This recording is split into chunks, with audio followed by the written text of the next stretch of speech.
10 कूप समावापी 10 वापी समो हृदय 10 हृदय समो पुत्रो 10 पुत्र समो द्रुमा। इसका अर्थ है 10 कूप समावापी 10 कुएं के समान एक तालाब है। समझ रहे हैं? धर्म शास्त्रों में लिखा गया है 10 कुओं के समान एक तालाब है। अरे हमारे यहां तो कुआं और तालाब खोदवाना भी धर्म है। आज तो कुआं तालाब बांटे जा रहे हैं। आपको पता है अभी हमने दया पर बोला है कितने जीव जल पीते होंगे तालाब में जिसमें जल होगा इस गर्मी में। आज कुएं में कितने जीव जिंदा रहते होंगे। अगर तालाब बढ़ रहे हैं, पोखरे बढ़ रहे हैं, कुएं बढ़ रहे हैं तो कितने जीव इस गर्मी में तड़प तड़प के मर रहे होंगे। हमारे यहां कुआं और तालाब भी धर्म है। इसलिए कहा गया 10 कूप समावापी 10 वापी समो हृदय 10 कुएं के समान एक तालाब और 10 तालाब के समान एक कुंड जिसे झील कहते हैं। सजनों 10 हृदय समो पुत्र 10 कुंड के समान एक पुत्र होता है।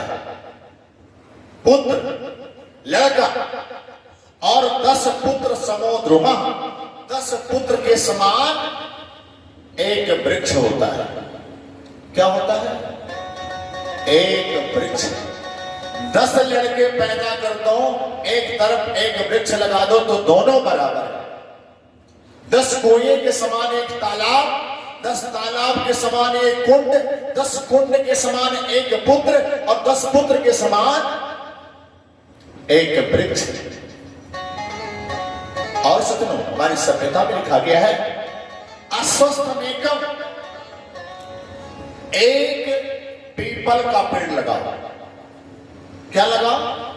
एक पीपल का पेड़।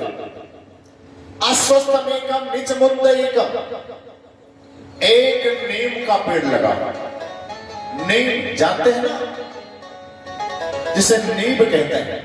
एक पीपल लगाओ मिच मुद्द में कम एक नीम का पेड़ लगाओ।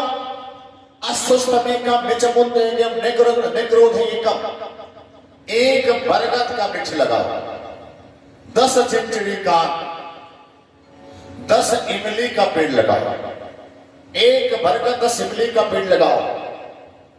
कपित बिल्वा मल कैथ और बेल आमलक मतलब आंवला 3 लगाओ है ना। कपित बिल्वा मल पत्र यंच कैथ बेल और आंवले के 3 पेड़ लगाओ सजनों। और पंचाम्र मुक्त्वा 5 आम लगाओ। पंचाम्र मुक्त्वा नरकम न पश्येत्। अगर 5 आम को कोई लगाता है तो उसे नरक में जाना नहीं पड़ता है। एक पीपल का पेड़ लगाओ। एक नीम का पेड़ लगाओ।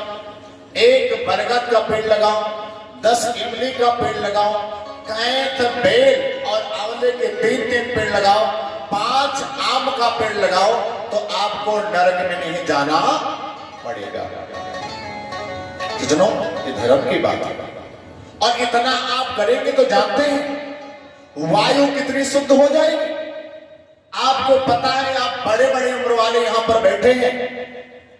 आप जब बचपनावस्था में रहे होंगे तमाम सारे वृक्ष रहे होंगे तो कितनी शुद्ध वायु मिलती थी लोगों को, कितने शुद्ध हवा मिलती थी। अगर वृक्ष ज्यादा होते हैं तो आज जो गर्मी है ये इस गर्मी का सामना हमें करना नहीं पड़ता। ये गर्मी ना पड़ती अगर वृक्ष ज्यादा होते। आपके पास जितनी जमीन है उस जमीन में 33% जगह पेड़ होना चाहिए। मतलब 10 बीघा अगर जमीन है किसी के पास तो कम से कम 3.5 बीघे में वृक्ष होना चाहिए। 33% जमीन में। इसी तरह से पूरे भारत के लोग जितनी जमीन है, अगर 33% हिस्से में कम से कम वृक्ष हो जाए तो हमें इतनी गर्मी का सामना ना करना पड़े और वायु शुद्ध हो जाए। आज केवल 23% वृक्ष हैं।